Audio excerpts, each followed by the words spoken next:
We'll start this evening with the Buffalo Bills, a team that now is just synonymous with going to the playoffs. It feels like Josh Allen at the helm, Sean McDermott, the head coach. What a team they've been in the last few years. Had a few guys come in and reinforce them. Joe Bosa from the LA Chargers, Josh Palmer as well from the LA Chargers, Larry Ogunjobi. They've brought back Tre'Davious White, brought in Elijah Moore. Re-signed some guys like Damar Hamlin, Ty Johnson, brought in a veteran in Shaq Thompson and Kendrick Green as well. Have lost Von Miller, but we feel like, Joey Bosa coming in is the replacement for Von Miller. He's gone to the Commanders. Lost Matt Collins, the barefoot bandit of Buffalo. And they've lost a few more guys, but no one really as noteworthy. In the draft, obviously a low draft pick 30, took Maxwell Hairston, the cornerback out of Kentucky in the second round. They took TJ Sanders, the deep tackle from South Carolina. And they took a third round pick, 72. They took defensive end Landon Jackson from Arkansas. A few players in this in the draft. And let's begin with the Buffalo Bills, Adam. I mean, like I said, synonymous now with wild card. Wild card. They're never a wild card. They synonymous with the playoffs.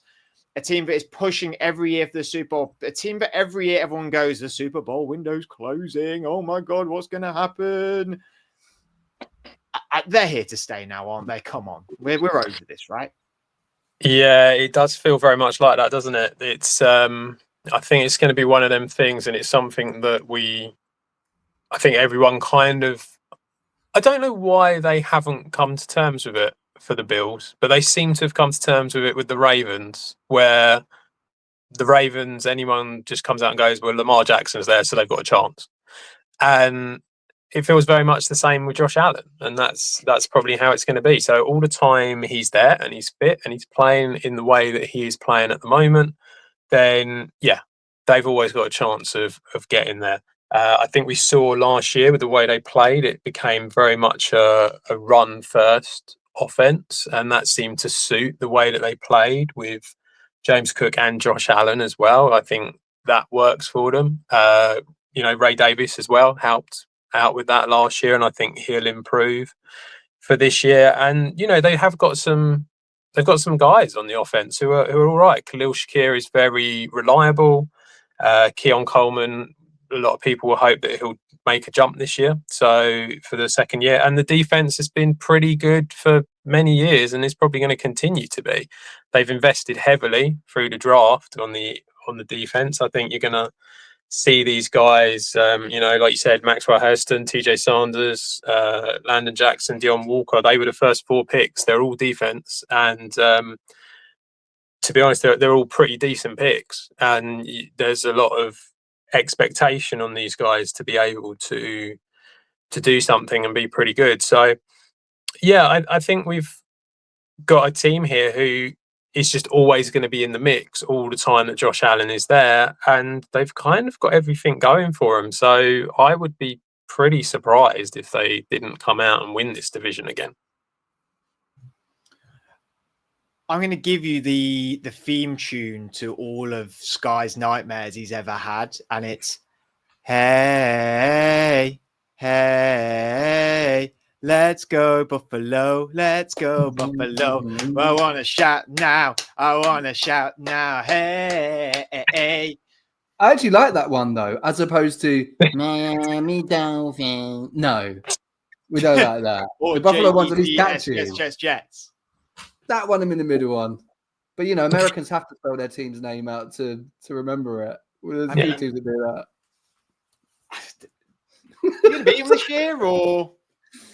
No, I think, obviously, we'll come on to the Patriots, and I think we're all in agreement in that it will be a lot better than last year for multiple reasons. But I think the Bills, they're just too good, and that's fine. I remember on the pod, I was saying Josh Allen MVP all year because there was a debate between him and Lamar, but he was just integral to what the Bills were doing.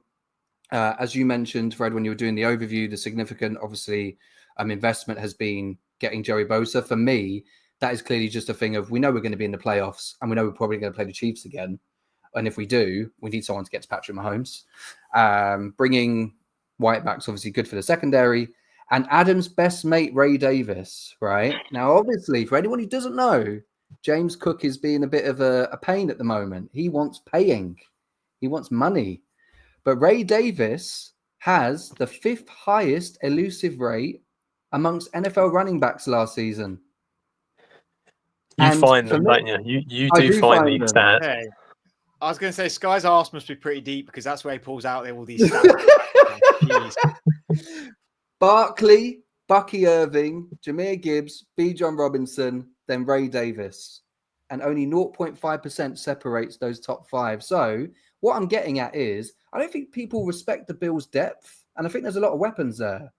So I think even if James Cook doesn't play, they've planned and they're loaded to be like, look, we know we should have been in a Super Bowl by now.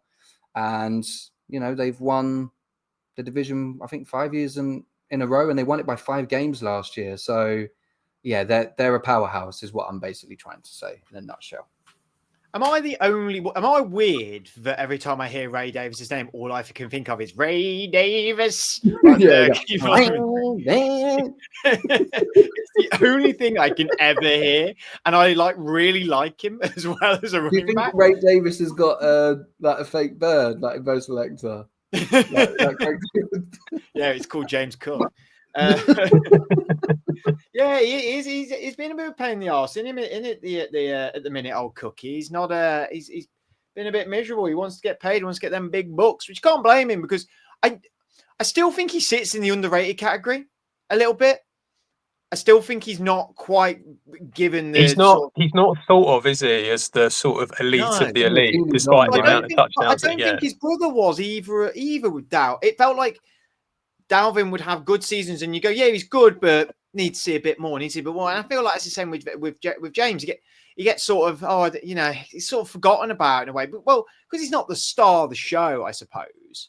Because Josh is, and obviously Josh's rushing yards that he does are they keep them in games and they score touchdowns, and it's so physical in the style that he plays. But I think Cook does get forgotten about. But you got to remember that I don't think Allen doesn't get them opportunities without James Cook doing the graft as well. Like that's how that works. But I've got their roster up just here, and like I said, it's still got a lot of depth on it.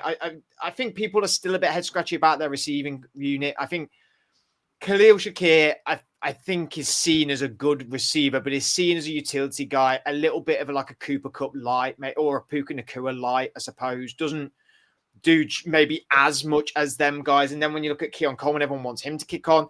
Josh Palmer was the second guy in LA.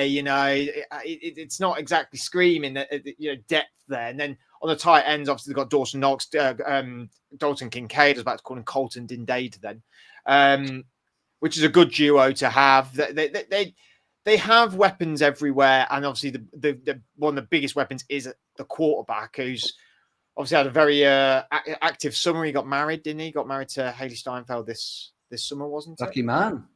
Say again? Lucky man. Yeah, I suppose he is. What a nice thing to say, Sky. Lucky guy. And defense-wise, I think they've just got a good spine, right? Like Bosa, Ed Oliver, Matt Milano, Taylor Rapp, bringing back Tre'Davious White, who I know is on the last leg of his career, but he knows the playbook. He knows the Bills and what they want to do. And Taron Johnson, who's a decent corner as well. And then they signed Shaq Thompson as well, didn't they? They did, yeah. And they're doing the opposite to the Bengals. Sorry, I know you were probably going to go to Adam there, but I was just going to say we spoke about the Bengals. The Bills are doing the right, they paid Higgins and Chase, but they know they've got Josh Allen, the Bills. So they're happy to say, have plug-in guys and actually invest on the other side of the ball because they know that's what's going to win you a championship. Do we think that Sean McDermott's underrated in the same breath that we said about James Cook? No, I don't think so. This is going to sound very unfair because he is better than this, but I feel it's a similar situation to Zach Taylor and Joe Burrow, where I don't really know what I suppose Sean McDermott is a defensive-minded coach, isn't he? So that's probably why it's a little bit I don't feel like he helps Joe Burrow do anything. Josh Allen do any more than what Josh Allen already does. He doesn't sort of like elevate him in any way. But And isn't that why they brought Joe Brady in though? Yeah, absolutely. But to a certain extent, even Joe Brady, I'm a little bit like Joe Brady just seems to have an efficient run game. And again, it's like, but Josh Allen does a lot of that anyway. He was doing that before Joe Brady got there. And it's just a little bit like, I don't feel like there's anyone really elevating and pushing him on. I think you'd probably need quite an experienced, offensive minded head coach in order to be able to do that. So I don't think that he's underrated. I think he does get the plaudits that he probably deserves. But again, they're a little bit, as I mentioned with the whole Lamar Jackson comparison, they're a little bit like the Ravens. It's like they've really got to get over the line at some point, and they just don't seem to be able to do it. I am unfortunately one of them people that really does want to see the Bills win the Super Bowl. I just think that I don't think there's many people out there that would be against it. Even as a rival, honestly. The only, I just think you got to appreciate what they've done and how competitive they've been, and developing Josh Allen. I think a lot of people forget that, right? That he wasn't. Yeah, how bad he was at the beginning. Yeah. So I don't think anyone would envy them of that. So I wouldn't sing the song though, Fred. I know I was going along to it a bit, but I wouldn't. But you wouldn't sing the song. No. You ever go through a table? Oh yeah, Devon, get the tables. Would you? Would you feel like I'd think about, well, ever since my injury that I've had recently, I probably now would second guess everything. Yeah, maybe not. 3 months ago, get me through the table. I mean, I have seen it happen. I went to Miami, Buffalo. It'd be 2 years ago now. It was the infamous butt punt game, the one where Tua got concussed and Bridgewater came in. Miami won that game as well, actually. Come to think of it, Miami won that game. Because I remember thinking, oh, Buffalo are going to walk all over them, and they didn't. And and I saw a couple of people go through the table. One was really unsuccessful.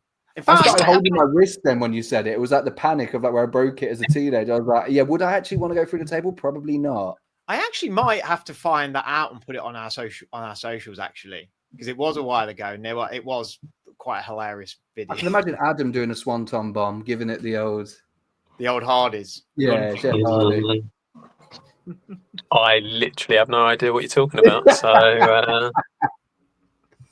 you don't know who the Hardy Boys are. You don't know about the Buffalo. I know who they are. I don't know what the. Adam was thinking the Hardy Boys. You know, the detectives. Was it?